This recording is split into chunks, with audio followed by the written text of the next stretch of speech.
Hello friends. तो ये हमारे बिहार के मॉडर्न हिस्ट्री का पार्ट 1 है।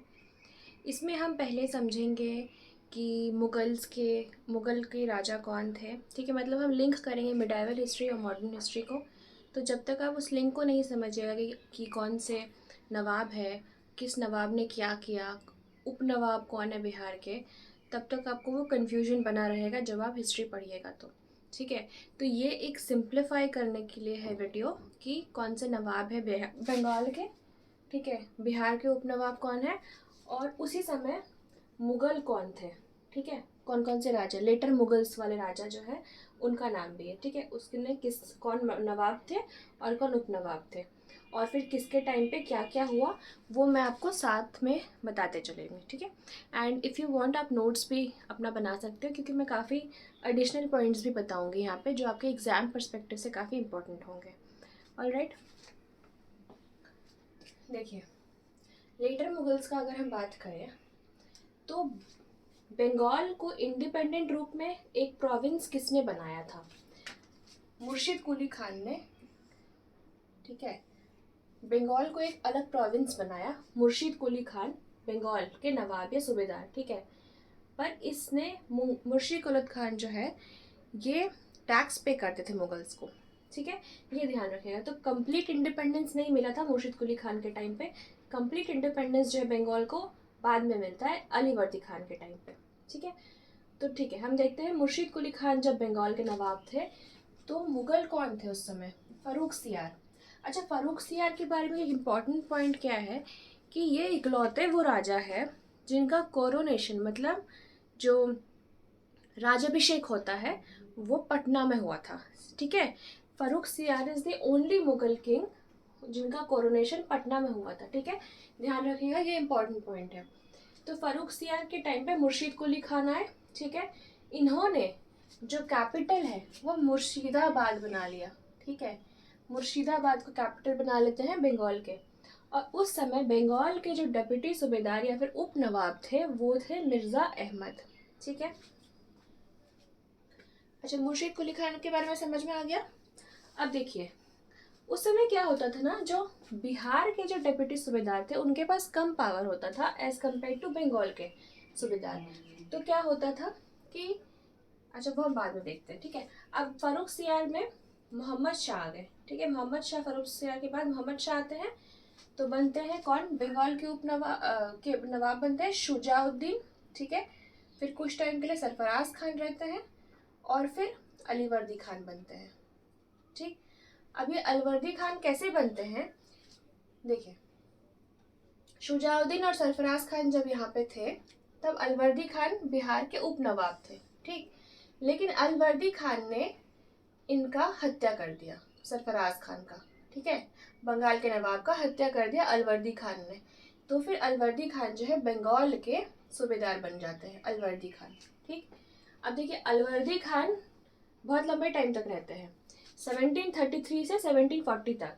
तो अलवर्दी खान मोहम्मद शाह के टाइम पे भी है, मोहम्मद शाह बहादुर के टाइम पे भी है और आलमगीर द्वितीय के टाइम पर भी है। ठीक है, तो ध्यान रखिएगा अलवर्दी खान के बारे में। यही इम्पोर्टेंट है कि उन्होंने बंगाल के सूबेदार का हत्या करके बंगाल की नवाबी पाई। ठीक है, ओके।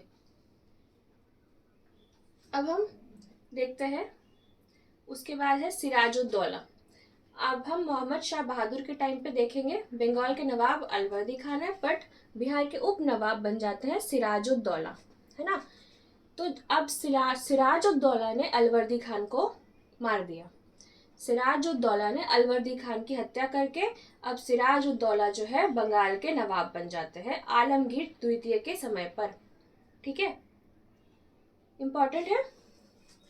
और इस समय पे जब सिराजुद्दौला जब बिहार के उप नवाब थे तो राजा जानकी राम जो है यहाँ के दीवान थे। इनको बहुत पावर मिला हुआ था, इसलिए ये इम्पोर्टेंट है। राजा जानकी राम दीवान थे जब सिराजुद्दौला बिहार के उप नवाब थे। ठीक है, ओके। अब सिराजुद्दौला के बारे में बहुत एक फेमस है हॉलवेल इंसिडेंट। इसमें क्या करते हैं वो बुलाते हैं ब्रिटिशर्स को और एक कमरे में बंद करके उनको रात भर मतलब खाने पीने नहीं देते हैं और उनके जाके हत्या हो जाए, मतलब वो मर जाते हैं, काफ़ी लोग मर जाते हैं, काफ़ी ब्रिटिशर्स मर जाते हैं उस वजह से। इसका नाम है हॉलवेल इंसिडेंट या फिर ब्लैक ट्रेजेडी, ठीक है, ब्लैक रूम ट्रेजेडी कहते हैं इसको। तो ये 20-21 जून 1756 में हुआ, ठीक है। अब ब्रिटिशर्स को डर लगने लग गया कि उनका ट्रेड जो है इम्पैक्ट हो जाएगा, ठीक है। तो वो मुगल राजा के पास जाते हैं, आलमगीर द्वितीय के समय के पास जाते हैं, और फिर उस समय फिर ब्लैकवेल हॉलवेल इंसिडेंट के बाद क्या होता है, ट्रीटी ऑफ अलीनगर होता है, ठीक है। तो ट्रीटी ऑफ अलीनगर के में क्या होता है, आलमगीर द्वितीय जो है ब्रिटिशर्स और सिराजुद्दौला के बीच में सामंजस्य बिठाते हैं, ठीक। लेकिन ब्रिटिशर्स जो है अभी भी उनमें वो रिजेंटमेंट रह जाता है, जिसकी वजह से फिर ये बैटल ऑफ प्लासी होता है, ठीक है। देखिए, तो जो बैटल ऑफ प्लासी है ये क्यों होता है, क्योंकि सिराजुद्दौला 1757 में होता है, इतना पता है आप हम सबको। सिराजुद्दौला के काफ़ी सारे उस समय जो है दुश्मन आ गए थे, मतलब होता है ना कि अगर किसी के पास बहुत पावर है तो उनके ही राज्य में उनके खिलाफ षड्यंत्र करने वाले बहुत है, और हमारे भारतीय हिस्ट्री में तो काफ़ी हमें ऐसे एग्जाम्पल्स मिले हैं।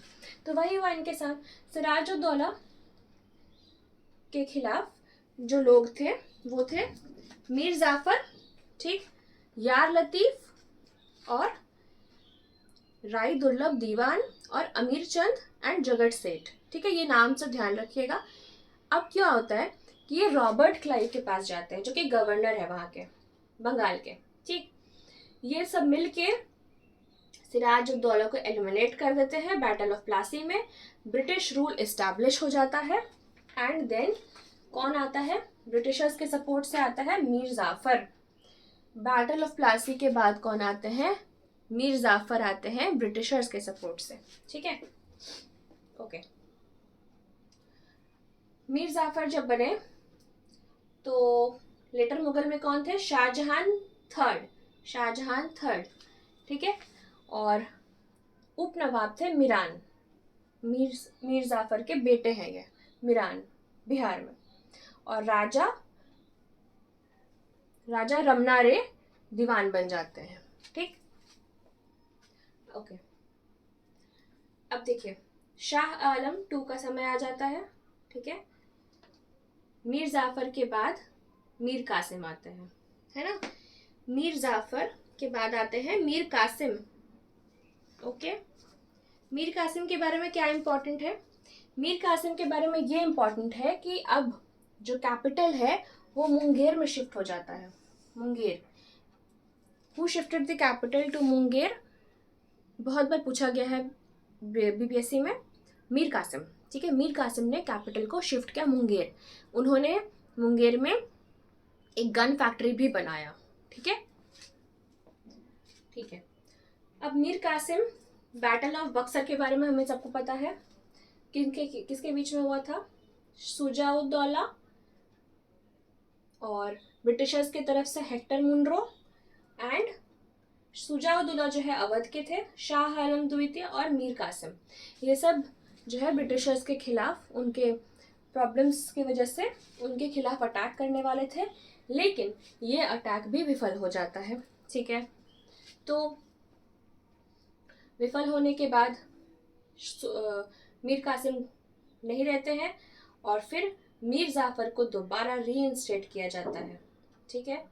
बैटल ऑफ बक्सर 1764 में हुआ था, मीर जाफर दोबारा आते हैं। तो Mir Jafar is the nawab who becomes the nawab of Bengal 2 times, ठीक है, रिमेंबर, ओके। फिर मीर जाफर के बाद है नजमुद्दौला, सैफुद्दौला, और फिर लास्ट नवाब बंगाल के कौन बनते हैं, मुबारकुद्दौला।